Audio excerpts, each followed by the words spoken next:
पढ़ ले बेटा में आपका स्वागत है। आज हम पढ़ेंगे क्लास 10th सीबीएसई के फिजिक्स का चैप्टर 12 इलेक्ट्रिसिटी का मॉड्यूल 2। ठीक है, आज जो हम पढ़ने वाले हैं वो कंटेंट है electric potential, potential difference, circuit diagram and Ohm's law. These should be clear to you after finishing this module. Okay, I hope you will understand all this and I will teach you like that. अच्छा, आपको पता होगा कि जब हम conventionally बात करते हैं, जब आप एक नदी देखते हैं, एक नाला देखते हैं, तो आप देखते हैं कि पानी एक डायरेक्शन में बहता है ना। पानी एक डायरेक्शन में बहता है, जहाँ उसकी कंसंट्रेशन ज़्यादा होती है, वहाँ से लो की तरफ, लोअर कंसंट्रेशन की तरफ। अगर यहाँ हायर कंसंट्रेशन है और यहाँ लोअर कंसंट्रेशन है, तो वो हायर कंसंट्रेशन से लोअर कंसंट्रेशन की तरफ जाता है। वैसे ही यहाँ पे पोटेंशियल डिफरेंस का केस है। वो बताता है कि एक पॉइंट और दूसरे पॉइंट में कितना डिफरेंस है। इलेक्ट्रिक पोटेंशियल डिफरेंस से पहले आपको समझना चाहिए कि इलेक्ट्रिक पोटेंशियल क्या होता है। तो इलेक्ट्रिक पोटेंशियल है amount of potential energy at a point is called electric potential. Mean अगर मैं बैठा हुआ हूँ और अगर मैं एक इलेक्ट्रिक चार्ज हूँ, तो मेरे पास जितनी इलेक्ट्रिक पोटेंशियल एनर्जी है वो मेरा इलेक्ट्रिक पोटेंशियल कहलाएगा। ठीक है ना। जैसे आपने ग्रेविटेशनल फोर्सेस में पढ़ा था नाइन्थ क्लास में कि वहाँ पे था potential energy, gravitational potential energy. मतलब कि एक पॉइंट पर बैठ के आपके अंदर हो रहने वाली पोटेंशियल एनर्जी को हम पोटेंशियल कहते थे। ठीक है। वैसे ही हमारे इलेक्ट्रिसिटी में इलेक्ट्रिक पोटेंशियल कहते हैं उस अमाउंट ऑफ पोटेंशियल एनर्जी को जो एक पॉइंट पे पास होती है। ठीक है, होप करता हूँ आपके ये समझ में आ गया होगा। नोट्स आपको नीचे डिस्क्रिप्शन में मिल जाएंगे टेलीग्राम चैनल पे। ठीक है, आगे बढ़ते हैं। Electric potential difference, this is the difference in the amount of electric potential energy between two points electric circuit is called electric potential difference. मतलब दो पॉइंट के बीच में इलेक्ट्रिक पोटेंशियल एनर्जी का डिफरेंस ही इलेक्ट्रिक पोटेंशियल डिफरेंस कहलाता है। ठीक है, दो पॉइंट के बीच में इलेक्ट्रिक पोटेंशियल एनर्जी का डिफरेंस इलेक्ट्रिक पोटेंशियल डिफरेंस कहलाता है। Hence EPD is equals to B1 minus B2। ठीक है, जनरली हम इलेक्ट्रिक पोटेंशियल डिफरेंस को वोल्टेज भी कह देते हैं, जो कि होता है which is equal to amount of work done to move the unit charge between two points against static electric field. एक इलेक्ट्रिक फील्ड में एक यूनिट चार्ज को एक प्लेस से दूसरे प्लेस तक रखने में जो वर्क डन होता है उसे हम इलेक्ट्रिक पोटेंशियल डिफरेंस कहते हैं। So you have now to definitions. First is the difference in the amount of electric potential energy between the two points in electric circuit is called electric potential difference.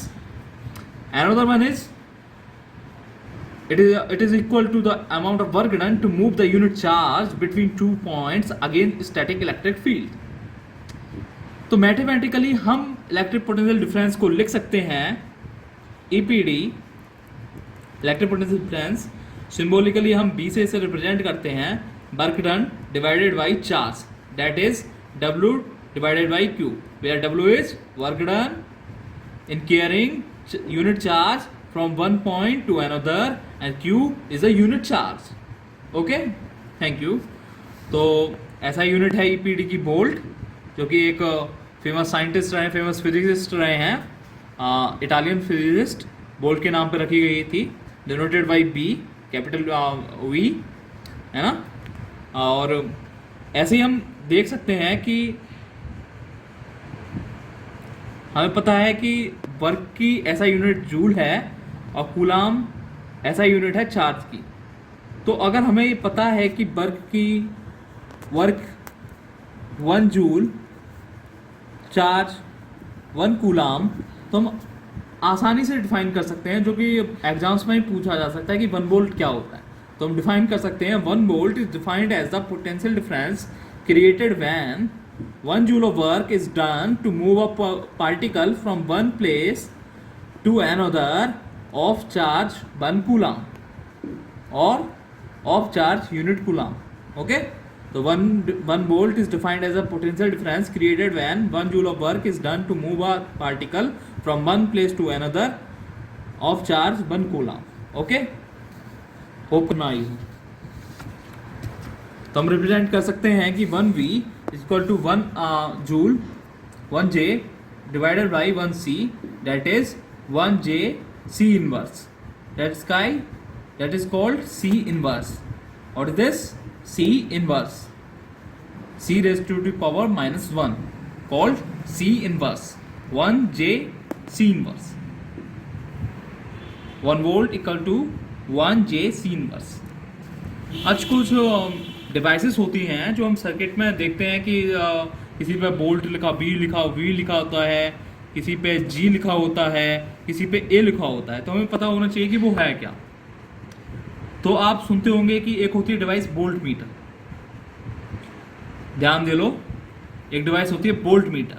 ये होती है device use to measure potential difference between 2 points in electric circuit. Means एक electric circuit में 2 point के बीच में potential difference को नापने वाली डिवाइस को हम वोल्ट मीटर कहते हैं।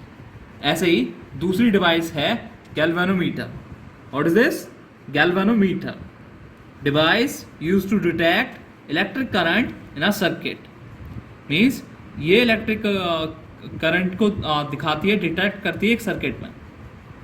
हम यूजली इसे लगाते हैं जिससे हमें पता लगे कि इसमें इलेक्ट्रिक करंट है कि नहीं है। ठीक है।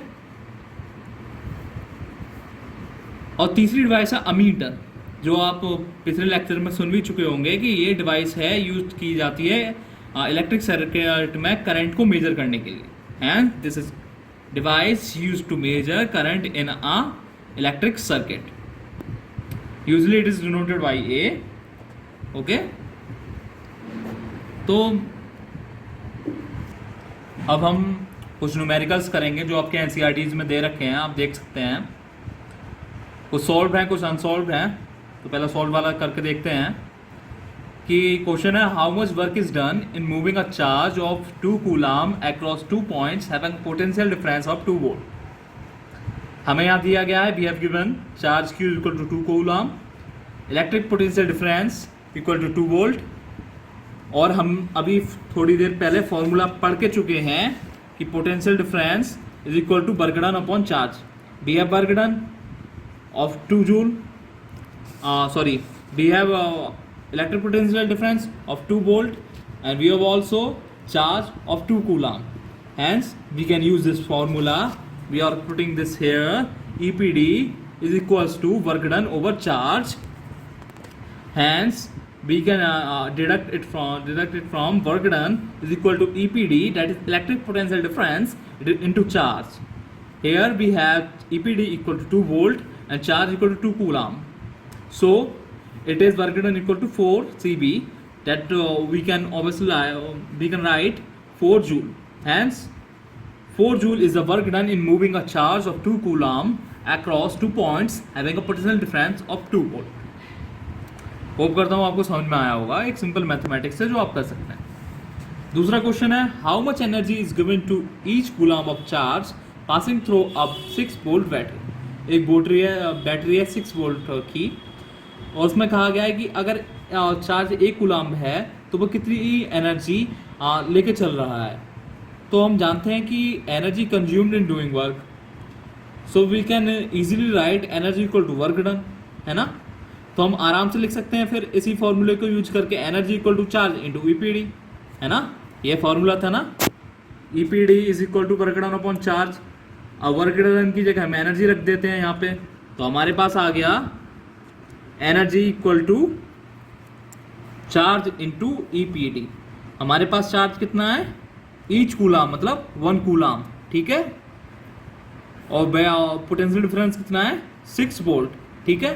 तो कितना आया 6 CV। तो एनर्जी हमारी कितनी हुई 6 CJ, 6J, है ना। कितनी हुई 6 जूल। तो 6 joule is the energy given to each coulomb of charge passing through a 6 volt battery, है ना।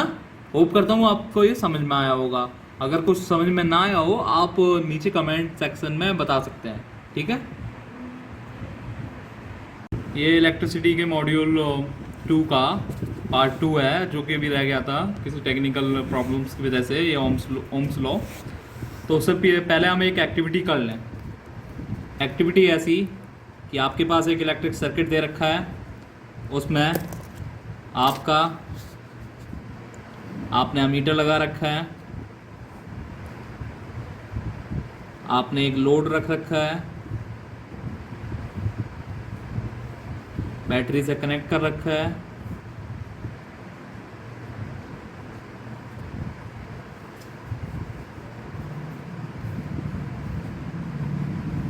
एक वोल्ट मीटर लगा रखा है। तो आप देखते हैं, आप एक टेबल बना लीजिए IV,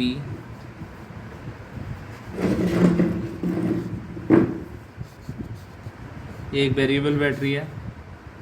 जैसे ही आप वोल्टेज बढ़ाते हैं, आपने मान लिया पहले 0 है, तो आपने देखा कि करंट भी 0 आ रहा है, 0 वोल्ट पे करंट 0 है। फिर आप देखते हैं कि आपने 1 वोल्ट रखा, आपने देखा कि करंट 1 मिली एम्पियर आया। आपने फिर उसको बढ़ाया, 2 वोल्ट किया, आपने देखा 2 मिली एमीटर आया, एम्पियर आया। फिर आपने ऐसे देखा कि 5 किया तो 5 मिली एम्पियर आया। जब हम इसका एक ग्राफ बनाते हैं, taking I milliampere on x axis and V, that is EPD, electric potential difference voltage, on y axis, we can see we have this type of graph, straight graph, straight line आया। इससे हमें क्या पता लगता है, that is V is directly proportional to I, V is directly proportional to I, that is electric potential difference is directly proportional to current. जो आपका voltage था वो करंट के प्रोपोर्शनल है। एक इलेक्ट्रिक सर्किट में कंडक्टर के थ्रू। तो फिर इसका क्या मतलब हुआ? इसी को देखने के लिए एक जर्मन साइंटिस्ट थे, फिजिसिस्ट, उन्होंने अपने एक लॉ दिया, दैट इज ओम्स लॉ, जो कि कहता है potential difference between 2 points is directly proportional to electric current flowing through it in a conductor, है ना। कि पोटेंशियल डिफरेंस जो है वो करंट के डायरेक्टली प्रोपोर्शनल है। आप देख रहे हैं V is directly proportional to I, एक स्ट्रेट ग्राफ आ रहा है। 1 मिली एम्पियर पे 1, 2 मिली एम्पियर पे 2 वोल्ट, 3 मिली एम्पियर पे 3 वोल्ट, 4 मिली एम्पियर पे 4 वोल्ट, ऐसा है ना, सो एंड सो। तो हम जब प्रोपोर्शनलिटी कांस्टेंट हटाते हैं तो वो आता है B upon I equal to constant. और ये मेटालिक वायर्स के लिए कांस्टेंट मतलब कि फिक्स्ड क्वांटिटी है, जिसको बाद में उन्होंने नाम दिया resistance, that is R, represented by R। So we can write V is equal to IR।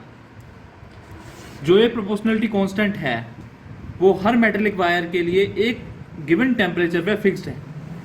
This constant that is called resistance is fixed for a metallic wire at a given temperature and is called resistance, है ना। Ohm's law क्या था हमारा अभी ऊपर? It states that potential difference between 2 points is directly proportional to current flowing through it in a conductor, in a metallic wire or conductor. Metallic wire is obviously a conductor. So it is a property of conductor to resist the flow of current in a conductor. ये resistance क्या करता है? जैसा आपने की पढ़ा था mechanics में, आपने जो फोर्स वाला चैप्टर पढ़ा था उसमें पढ़ा था एक फ्रिक्शन होता है, फ्रिक्शन नाम का फोर्स होता है जो अपोज करता है किसी भी मोशन को, है ना। वैसे ही इलेक्ट्रिसिटी में एक फ्रिक्शन है जो क्या कहलाता है? रेजिस्टेंस। ये कंडक्टर की प्रॉपर्टी है जो करंट को फ्लो करने में रेजिस्ट करता है ना। So it is a property of conductor to resist the flow of current in a conductor, है ना, ठीक है, रिप्रेजेंटेड बाई आर। ऐसा यूनिट क्या है इसकी, ओम। क्यों है ओम, क्योंकि ओम्स लॉ, क्योंकि सबसे पहले किसने देखा, जर्मन साइंटिस्ट ओम ने। Represented by Greek letter omega. What is this, omega, क्या कहते हैं इसे, omega, 1 omega, 2 omega, 3 omega and so on, है ना, रेजिस्टेंस होते हैं ओमेगा में आते हैं, आपने देखा होगा कभी बुक्स में देखा होगा, वो ये omega. So we can write R equal to B upon I, that is electric potential difference upon I, और वोल्टेज अपॉन करंट, है ना।